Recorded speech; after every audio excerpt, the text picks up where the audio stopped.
cloud, and we'll talk about the deployment and how to use it. Okay, we're recording. Excuse me. All right. Did you get that a little bit before? Okay, cool. All right, so that's my agenda for the day. I eat my own dog food, and my dog food is phase 2 flavored. This is an Open Atrium site that is now live. If you go to origin.openshift.com, that's our Rocket Panda, and the great folks at phase 2 have done a wonderful job teaching me the ropes of Open Atrium, which is a wonderful distribution of Drupal. And I had used Drupal before for many, many sites for many, many years. And I'm totally thrilled with the Open Atrium distribution and the capabilities that it has built in. And it is running on OpenShift Online, which is actually no small feat. You will do a small Drupal 7 deployment during the little lab section that we have set up for you guys. But to get a large optimized version of Drupal on a cloud in a platform as a service, I got to learn a lot over the past month doing this, because it's not like push a button with WordPress or push a button and just get Drupal 7 up. There's a lot more, many modules and a lot of packages and a lot of tuning that's gone into making this go live. So I'm really very grateful for the folks at Phase 2 and the help that they've given us and the learning that I've gotten to do. So my agenda for today is really to make sure to get you to learn a little bit about cloud, a little bit about platform as a service, learn how to deploy Drupal on OpenShift, which is a platform as a service. I'm going to do a demo of that, and then I'm going to make you guys do it yourselves. Then we may take a break if there's coffee. If there's not, we'll just ramble on through it. And then we're going to learn from Stephen the things and tricks and tweaks that we've done to optimize Drupal. We'll probably check out a little Open Atrium if we have time, and we'll take a sneak peek at Drupal 8 on OpenShift, but you can deploy the OpenShift Quick Start for Drupal 8 today. It's been there for probably 6 months, and that was really the impetus that I had to get into back into the Drupal community, because I think I went to the DrupalCon in Portland when Drupal 8 was announced, and they were just begging people to do testing and set up their environments and get Drupal 8 set up in a sort of a standardized way. And the first thing that came to my mind was, well, that's a quick start, and if everybody uses the quick start in OpenShift, debugging will be a whole lot easier, because we'll know exactly what release of each part of the LAMP stack, what MySQL it is, and we'll have all the log files. And so people testing Drupal 8 will have a common QA reproducible environment. And so that's one of a great value proposition for platform as a service, because it does all that automation of deploying the entire LAMP stack and configuring it for you and for everybody else in your team. So we'll talk a bit about that. So why I love platform as a service, some people have called me a bit of a PaaS queen. I think of it as magic. I have been a developer for many, many years, and things got really complicated in terms of deploying servers and server farms and managing, and I don't like to be a systems administrator. And for me, platform as a service has brought back the magic into being a developer again, because I can swipe a credit card, I can go on and learn a new language, like my Twitter handle is Python DJ, so you can follow me on Twitter if you want, but I really love Python. But there's new languages like Erlang and Scala and Node.js and things like that, and I like to play with them all. And that's why I get to be a community manager, because I put my finger in lots of pots and I don't know a lot about everything. But platform as a service makes it really easy for me to update, version, and manage my applications in the cloud. And I don't have to do all those laborious sysadmin things that I never really like doing. So back up a little bit about Red Hat. OpenShift Origin is just one of over 100,000 open source projects that are being worked on and sponsored by Red Hat. So there's lots of people like me that work at Red Hat, and we'd love you to come work with us. I'm not going to recruit too much, but there are 3 flavors of OpenShift. I work on the open source project called OpenShift Origin, and that is the code base that is used on OpenShift Online, which is the hosted version that you will be pushing your applications to this afternoon. And you can also take that and deploy it yourself. So you can think of this as and I mentioned this earlier, like Pantheon and Acquia are great Drupal hosts. I will never say that this is up to what they're doing right now. They do amazing things. They've been doing it for years specifically to this. We are a multilingual, multi-framework platform as a service, so we are not always all things to everybody. So if you're using Drupal with Python or other Node.js, you have lots of other things you're doing, this is a great option. We're working on it though with the help of Phase 2 to make this the optimal place to deploy Drupal. So we're getting there pretty quick. But what companies like Heroku or Pantheon or Acquia have done is they've built their own proprietary platform as a service under the hood. So when you log in there, you're using all of their code base to generate and do all that automation. What Origin is, it is that code, and it is an open source project. So you can take that and put it on any cloud, AWS, on bare metals, anywhere you want, and deploy your own private pods. So the things you learn here today, you can use it with online. You can go to install.openshift.com, and you can install on whatever hardware you have your own version of this. It's really easy. It runs on CentOS, runs on Fedora, runs on RHEL.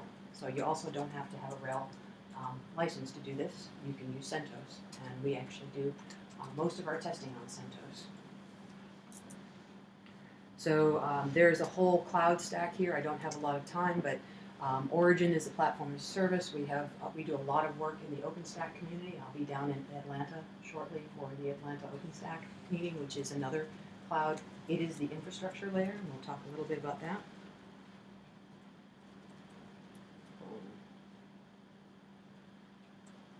Slides are messing up.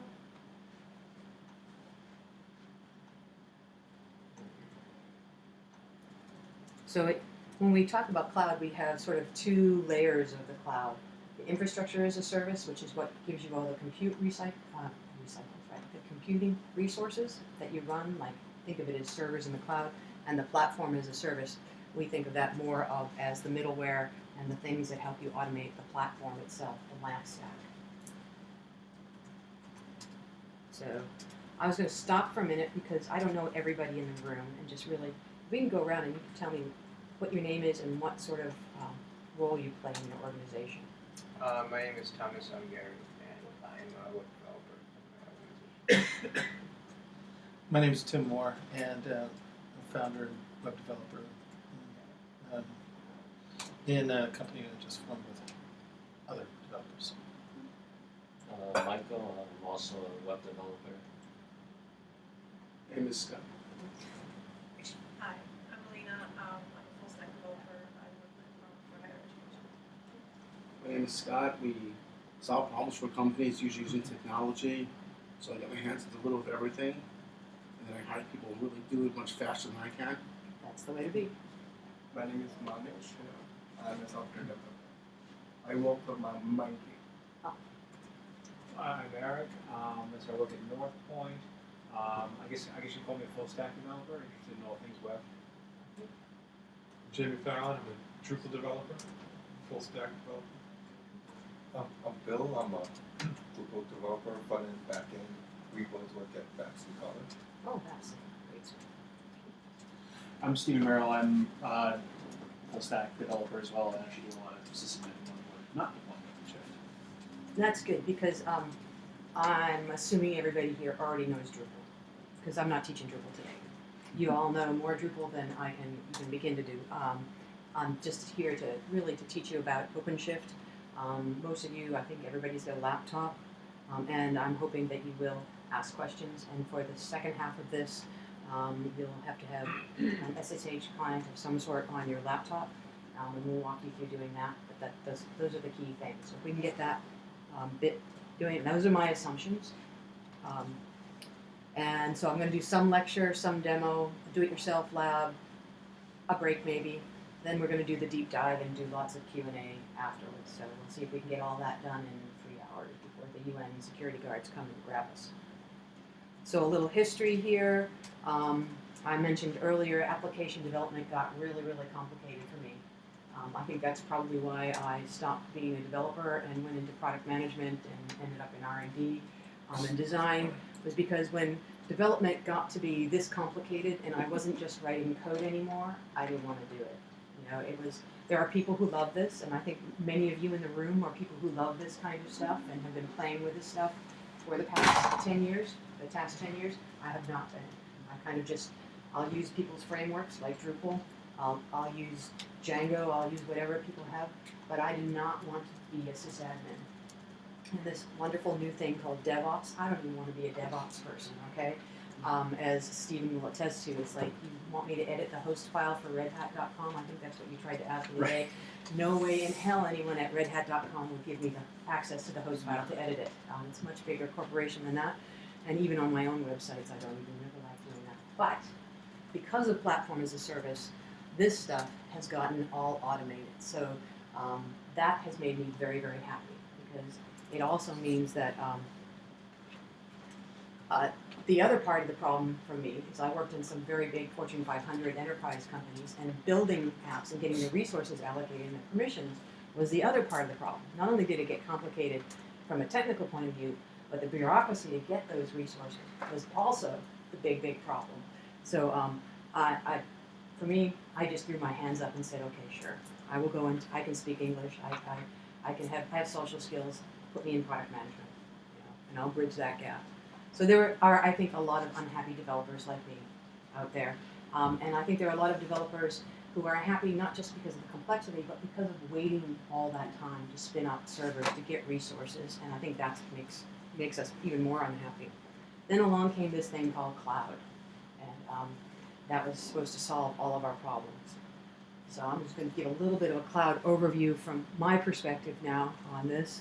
And I'm just going to do the level set here, is that cloud computing, people believe that it will feed all the children in the world, and here we are in the UN, so maybe it should, but it's not going to. It'll shelter all the homeless, create world peace, save us from the zombie apocalypse, and you know, automatically correct all of your bad pictures. It's not going to do that for you, but it is going through a whole lot of hype. And what I like to do is like this, you know, if you ever see these Gartner hype cycles, you know, the trough of disillusionment might be where we're at right now. We've gotten through the hype, people are using it, and we're getting much, much more productive now. So this is just a typical hype. I'd say we're around the slope of enlightenment now. I think we've gotten past the trough of disillusionment. That was when I got my first credit card bill from AWS after launching a Minecraft server for my 13-year-olds. And realized that they'd enlisted the entire high school to play on my AWS server, which is still standing now, and moved over to Red Hat's cloud. So I don't get that bill anymore. So really, what infrastructure as a service is that first layer of that most of us are familiar with, the compute resources, the actual servers in the sky, and you are still responsible for that first step of complexity. You have to put in the Nginx or the web server. You have to install Drupal. You have to install MySQL. You still have to do all of that, which didn't make me happy. And SaaS is something slightly different. It's more of the icing on the cake. It's sort of the things that we build, we want to build. And using other people's canned apps never made me happy, other than when they were frameworks like Drupal or other things that I could tweak out and make work to my own end. But there's lots of wonderful services, but you're often really, you know, you're not sure it does exactly what you want. You can't tweak it sometimes. They're getting better about having more APIs so that you can access things, but mostly you're really stuck with what they give you. So what Platform as a Service does, it really gives you all of the freedom of being a developer. So you can build your application, and we're very GitHub centric. We use Git for everything, store in repos in there. So you can collaborate with people on open source projects like Origin and push your applications to the cloud and have all of the pieces and parts automatically spun up for you and connected in the right ways. And that's really the beauty spot of Platform as a Service. It really makes things really easy to deploy, easy to patch, easy to version, and easy to scale. I say scale hesitantly in the Drupal crowd because we'll explain that later, but in the light of being transparent. So really what it does for me inside a large organization, it makes everybody get along. hug the DevOps guys, hug the sysadmins. I'm no longer bugging my CIOs or the CTOs or whoever it is that's giving me money to buy servers.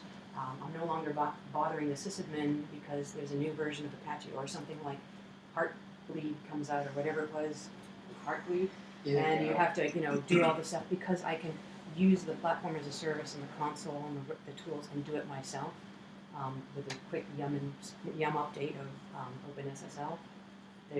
I can do that. I willingly will do that as a bad developer. I can do that and be told how to do that, and we'll show you how to do all that today. So it makes for a much more peaceful and much more agile environment for getting applications up. Any questions about that? Everybody get that? So there's a distinction here being made between, say, HostGator and GoDaddy, where you're using cPanel and that. There's those server farms where you're allocated a distinct server as yours, and you pay for that for all time. That's different than elastic computing, or being able to share those resources, and that's really where the multi-tenancy is. So I'm going to give a little bit of an overview, and there's some terms that we have to use, because as with every project, we come up with our own vocabulary. And so I will say the word broker, and when I say the word broker, you don't think of a stockbroker down in Wall Street. This is sort of the management host node on our platform as a service instances that manages the orchestration of all the nodes, and the nodes are other instances that the broker is monitoring the health of that contain the gears, and the gears are where your applications live. So if you think of gears as containers that your applications, the lab stack that you have access to, and gears are where they are basically the fixed memory and the compute and storage resources for running your application, and you can have lots of gears. As a matter of fact, today you're going to get 3 free gears from us at Red Hat. 3 free gears? 3 free gears. We're going to give you the gears. And you'll use one of them probably to deploy your Drupal 7 in your workshop this afternoon. And we'll show you how to do that. But so this broker, nodes, and gears are the things that make up the platform as a service, which is actually a very complex application for managing multi-tenants and sharing resources. We have another word that we use, cartridges. You'll have a cartridge for PHP 5.3 or 5.4 or 5.1.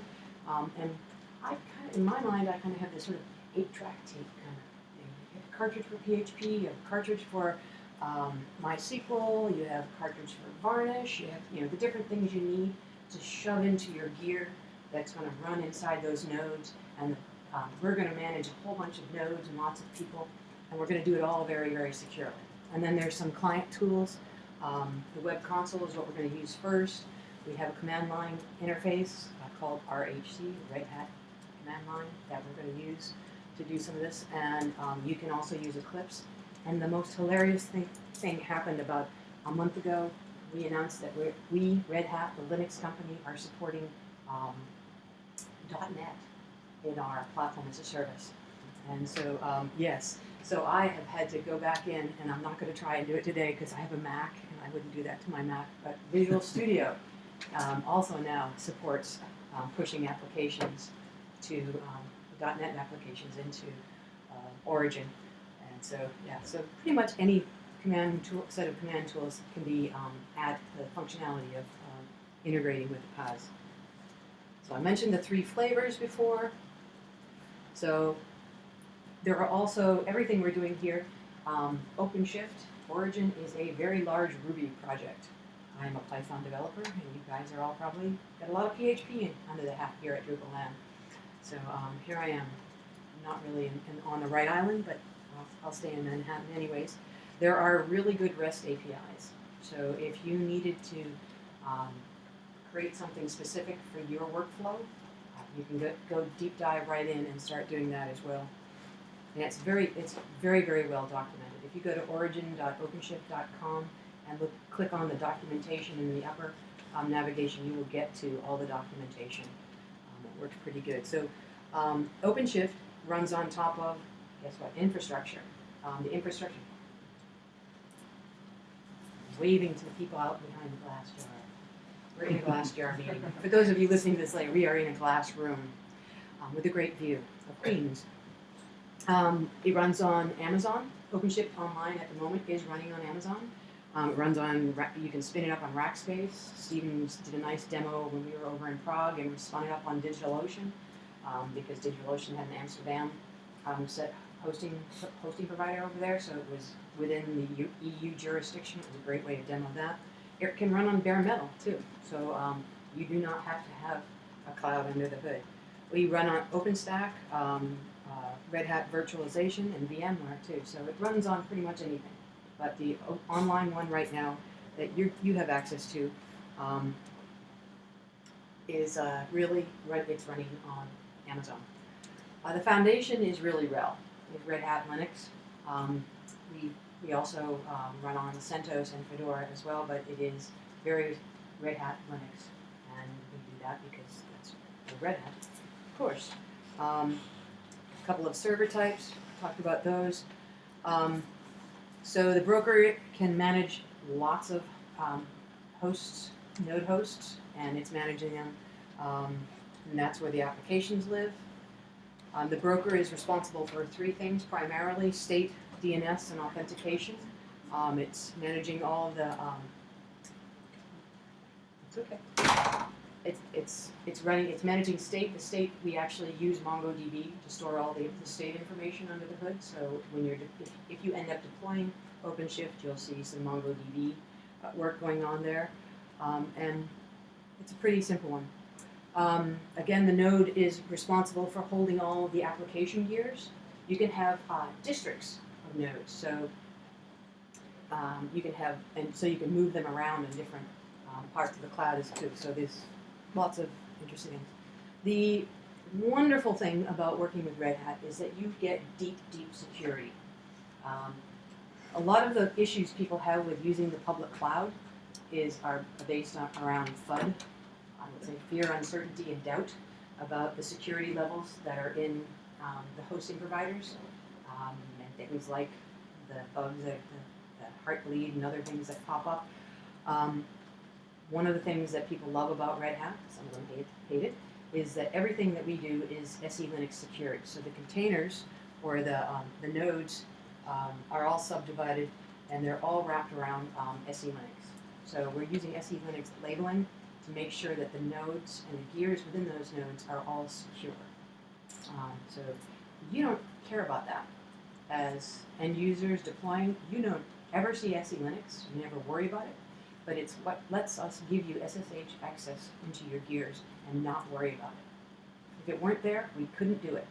So anybody who's giving you SSH access into their platform as a service, and it's not origin-based, because there are a number of origin-based ones out there, you really have to question whether their security is good enough to keep that SSH to keep that. It also helps us a little bit with what I call the noisy neighbor effect as well.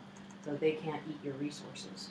If they start thrashing, they're not going to take away resources from you because they don't have access to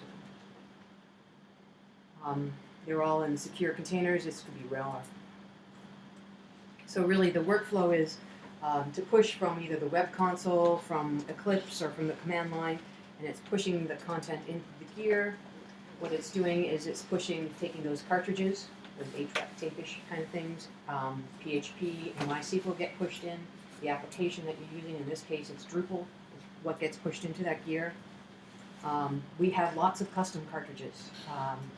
One of the great things that Steven did was tweak out a press flow, quick start, and varnish ones for working with us, and he'll talk about that this afternoon. So there's a whole architecture for creating cartridges that we support, so that if there's something custom that you need, we can add it in pretty quickly, and there are lots, there are hundreds, I'd say now thousands of custom community cartridges out there. So, don't rewrite something, ask us about it, search on GitHub. Somebody's probably done something, so you don't have to start anything from scratch. So really, it's we're doing a lot of Git work. Everything we're creating a Git repo on your gear where the code is brought into. So you'll have to be a little familiar with Git. There was a session given earlier today. I'm not sure how many people got to attend that on Git basics, but get familiar with Git. It's really pretty cool. Scaling is something is problematic for us right now at the moment when it comes to Drupal. And I will be totally honest. We can HA proxy. We can have multiple HA proxies set up. We're really good at scaling the incoming traffic. One of the things that Drupal still needs and requires is a persistent file system.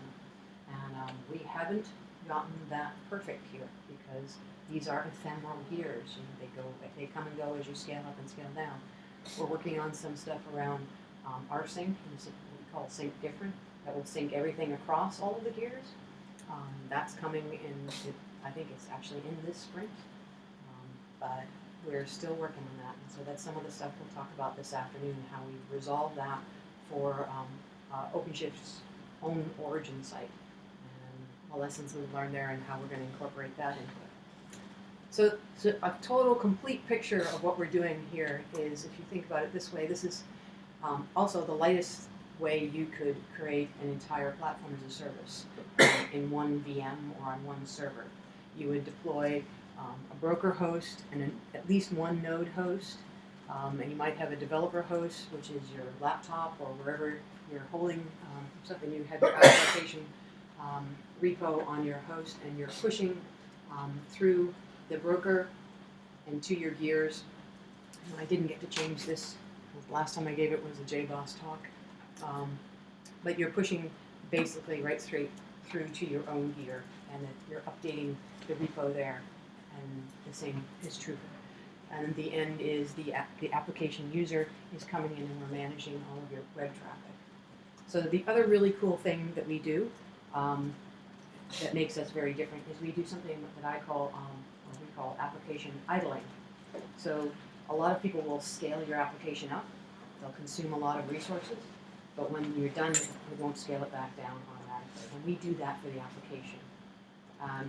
There's a distinction I just want to be clear about. There's some people that say their platform as a service is auto-scaling, and that is true. It'll scale up more nodes and more for itself, but it's not refined enough so that it's scaling the actual application itself. So that's something that's pretty unique to this platform as a service. So again, these are the key terms. I know everybody talks about different things. We have LXC containers, you'll hear about Docker, all kinds of things. We're like 4 days away from Red Hat Summit. All I can say about Docker right now is on Monday there are going to be so many press releases flying that you should just Google Red Hat and Docker. And I'll keep that. If you don't know what Docker containers are yet, that's the next big thing in terms of containerization of your application, way of packaging up your application so that you can push it out to the cloud. And it's been really pretty huge new technology. It's actually old technology that's being repackaged quite nicely, LXC containerization. So, questions? No? So cartridges, could you talk a little bit more about cartridges and how you customize those and build your own? We will do that in the second half. We'll actually show you a couple of them that we've done. So just hold that up. That's okay. They're actually not that difficult to build. And we might not get it deep dive into cartridges. But we have, the other term that we have besides cartridges is quick starts. And quick start is basically all the action hooks to pull in those cartridges and deploy automatically through the console. There's some kind of configuration code, right? Yeah. And it's written in. It's not really. So basically, I mean, if we want to jump into this now, basically anything that runs on Merrill or CentOS can run as a cartridge, and you just have to respond to a standard set of events. So like, OpenShift will say, hey, I'm starting up the application, and then your cartridge will have a start script. There'll be a stop, you'll have a stop script, things like that. Or like, when the app is deployed, your cartridge can respond and do something. So like, MySQL on stop would shut down MySQL and start back up. Like, just kind of like that. They're basically small bits of technology that you piece together. So like a Drupal app would be the PHP cartridge and the MySQL cartridge, maybe the cron cartridge to run Drush every hour, something like that. That's an example. So now I'm going to use a few cartridges. A little magic here. Right now I've logged into OpenShift online. So this is what the console looks like online. It's tweaked up a tiny bit of branding added in from what it would look like if you deployed your own OpenShift origin. So if you do, and you can customize it yourself. You can white label it and have your own Mindtrees platform as a service and customize it. This is what we've done with it. And I'm going to have you all log in to OpenShift.com and create accounts in a few minutes and do this exactly the same thing. So if I'm logged in right now with my personal account, and I'm browsed and down into browse by tag or search, and you'll see there are 2 quick starts that are already available, and Drupal 7 and Drupal 8. I'm just going to choose the Drupal 7 one. It's magic. And so this is a quick start, which is something that calls a number of cartridges. And for Drupal, you need PHP and MySQL. Those are the baseline things that you need in order to do that. So it has assigned me the wonderful claw backend name. So that's what I get to use. You can customize that a little bit too, but you get assigned your own, each time you get an account, you get assigned one. You can do all the DNS work and reroute it, so like my other sites, I can make sure that it goes directly to experialspy.org or origin.community.com or whatever it is. You have all that access to. So I'm just going to create one now. I'm going to call it New York City Drupal. Can you create multiple sites in one shot? No. So you have to do one by But one. you could create a setup shell script to do it from the command line. So let's say Not from the console, though. set up 4 sites, dev 1, dev 2, dev 3. They'll just make the That wouldn't be a problem at all, really. And you could have stops if something failed, and the log files are all there for you. Yes, true. NYC. It's kind of like a little bit like former vagrant-ish, a little bit. Yep. Kind of. Part of some functionality. So it is going into GitHub right here. You can see it's going into GitHub to the OpenShift repo, and it's bringing the OpenShift team-supported repo of Drupal 7. There are a number of community Drupal 7s. There is a PressFlow 7 that Stephen has done that you could use too. So you can change this and put in, or you could go to the GitHub repo and take a look at it. So you do your own repo. You absolutely could have your own repo, your own customization. You can tweak it out any way you want. This one defaults to PHP 5.3 and MySQL 5.1. So it's going to do that for me. I'm going to do non-scaling on, and I'm going to click, and I'm going to create in a minute or two. Since I like to do this before the class, everybody starts logging in because otherwise it takes a minute or two, and it will spin up really quickly. It's going to create the MySQL database. It's going to set up a username, password, the SSH keys, and everything else. It's going to be there for me, and I didn't have to touch anything. And the name of it's going to be NYCCDrupal clawbackend.redhatcloud.com. That's what we assign to everything here, and you can redirect. You have if you have CNAME access to a domain name, you can set it up to point to this. I just registered origin.ly, and I'm going to be using that as a sort of a bit.ly shortener for the Origin community sites. I have to use origin.openshift.com. It's pretty nice. So this is, give it a minute. Still waiting.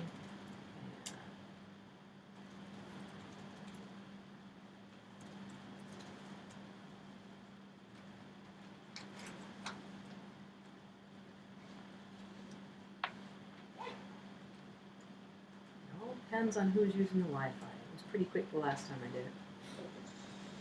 Usually takes less than five minutes at the max to do this. While we're doing that, what I'm going to do is I'm going to show you all where to go. Give it a minute. I'm going to go OpenShift. So I'm going to open shift up shift.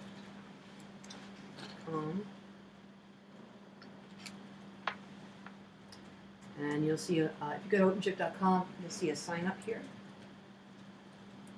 and just add yourself in. Create an account to a Gmail, to an email that you have access to, because you're going to have to do a little confirmation dance.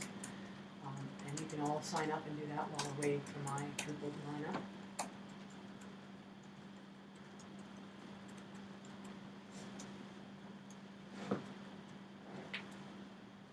Somebody just told me that island outside that's the rubble is called Belmont Island. Is it? The power of the internet. Yes.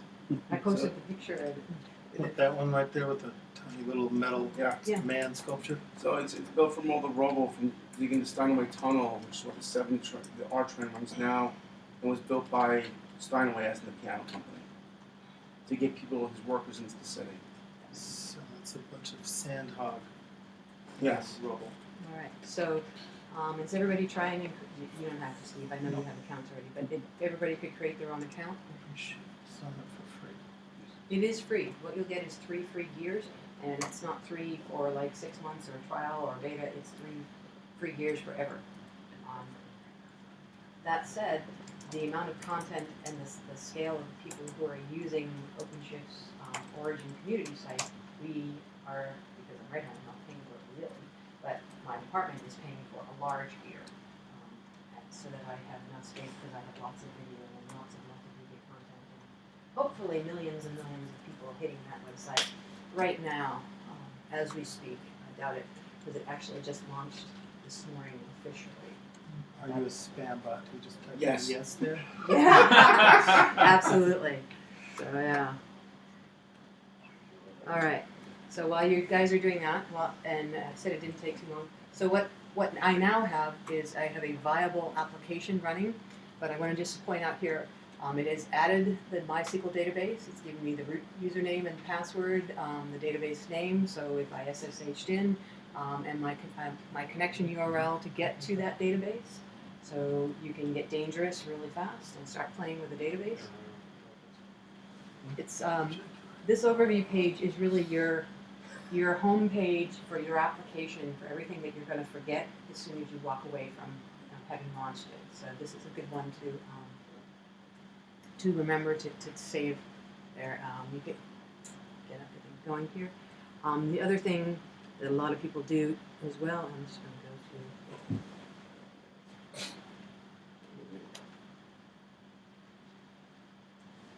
So the next page that if you click on your application, this is the NYCCDrupal call back in. You've got 2 gears started. It'll show you also here your database name. You show your password. You'll click on that. You can add PHP MyAdmin, enable Jenkins. Lots of people are using Jenkins for continuous integration with us. And there's the SSH key to get into your GitHub. So I'm not going to delete it. So should we start screening our first application or wait? No, why wait? Mine's up. As long as mine's up, go for it. And I can log in to NYCCDrupal and start adding it. Is that the South Park Forest? I don't know what that doesn't look like. Yes. I will have to let the guys know. It looks a lot like South Park, but sometimes I feels like I'm working at South Park, but not quite.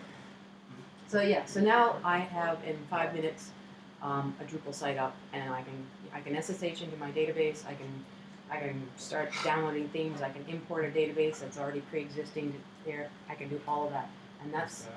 I'm gonna let you guys all get to this stage. And give you a few minutes. What are we doing? Instant app? What's that? Drupal 7 instant app? Instant app. You can pause the recording now if you want, and then instant app. Yep. So the public URL is 2 parts, dash. Right, and Build the site every single time that you start the. And that's what I yeah, and I'll show that later on. Actually, we'll do a. Okay, but yeah, it's definitely possible. Take a look. We're doing some blog posts with this. There's going to be a PressFlow 7 quick start that we release, where you'll actually you'll get Drupal in the Git repo that you create on online, so you can add some modules, put in a custom theme, do a push, it'll rebuild for you. Yeah, and you get that automated Git-based workflow, just automatically. You mentioned earlier you stuck a Minecraft server. Oh yeah, there's. So is that a different kind of Cartridge? Yeah, well, It is. there's a quick start for, and if you go to OpenShift.com or Origin, there it just Google on Minecraft, there's a how-to. Well, I was just wondering, do you also have cartridges for like Counter-Strike and Tournament? We have Quake. We have a bunch of If it runs on Red Hat Enterprise Linux or Fedora, you can make it run. Okay. Yeah. This is still spinach right there. Isn't And it wrong with it? And what I'm trying to do is I'm not create sure. a category of Yeah. quick starts that's called gaming. Yeah. And you'll see, we have How about you? two community ones, You're Minecraft still and spinning. Quake. And if you feel like building another one, let me know, and I will add it into the gaming category. How much is a gear? If you Are you go on- talking pricing or? Well, so small gears are free. Small gears have a gig of disk and 512 megs of memory.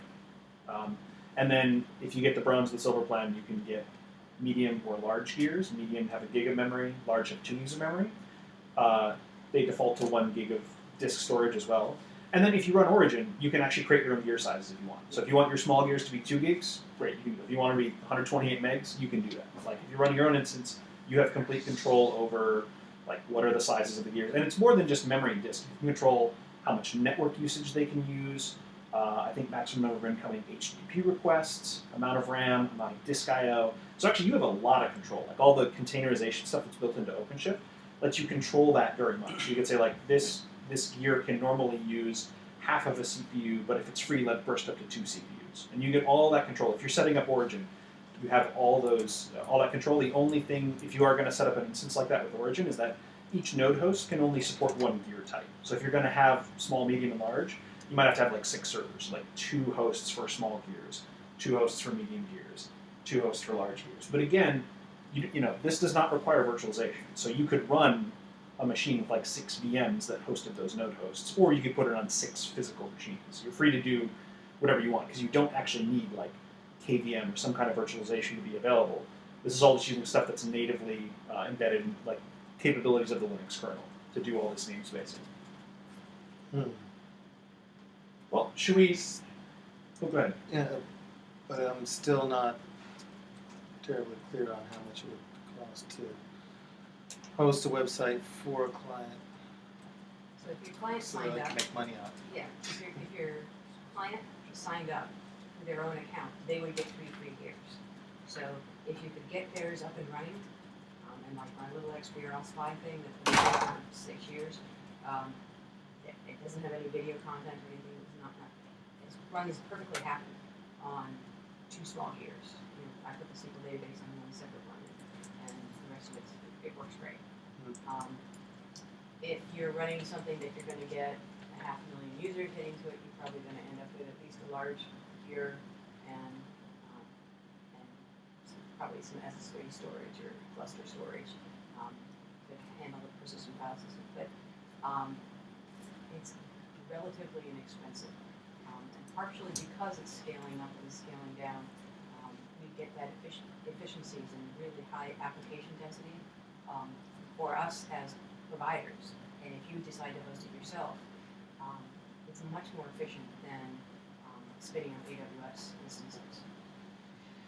Yeah, I was wondering how, cost-wise, how analogous it is to AWS. You can see. I mean, I think there's some pricing calculators.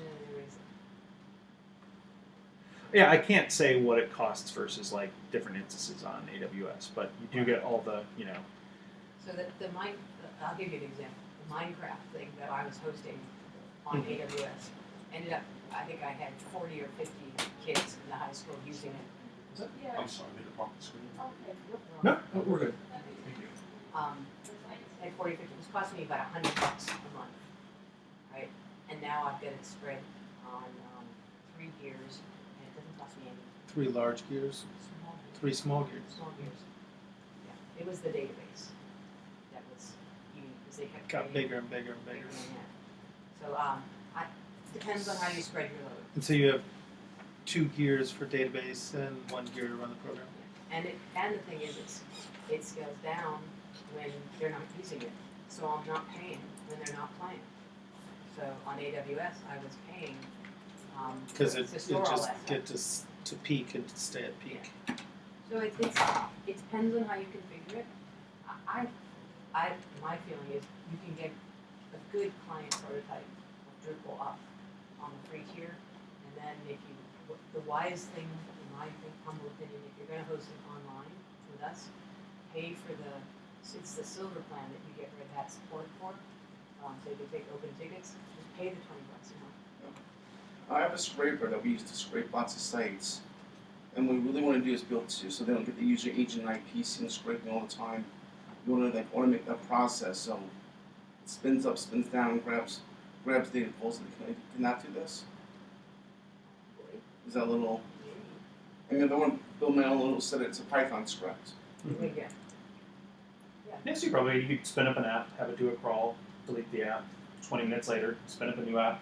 You might get put on the same node host, you might not. So you can't be guaranteed that your IP will change. You might still end up hitting the same node No, host. it usually takes like a day to scrape the site. Oh, okay. Yeah, you could do it. And that's the beauty of using a multilingual platform as a service. You have one account for Python or Node.js or whatever it is that your closure or whatever your toy of the day is. So we make our own little cartridges up also. Yeah, actually, later on I'll probably show some examples of building some different cartridges. Hopefully by the time this is over, It's still spinning on yours? still spinning. It's still spinning. Refresh. Interesting. Oh. It'll refresh. Refresh your page. Yeah. You should get going on your slides. Yeah, well, actually, do you want to maybe take like a 10-minute break? Yeah, how about a bio break, guys? Oh yeah. Yeah. That would be really good for me. Okay. Good for you? Be good for me. Yeah. All right. Coffee. There's coffee down the end of the hallway. Let's do that. And then you're still spinning. Refresh your page. That's what it is.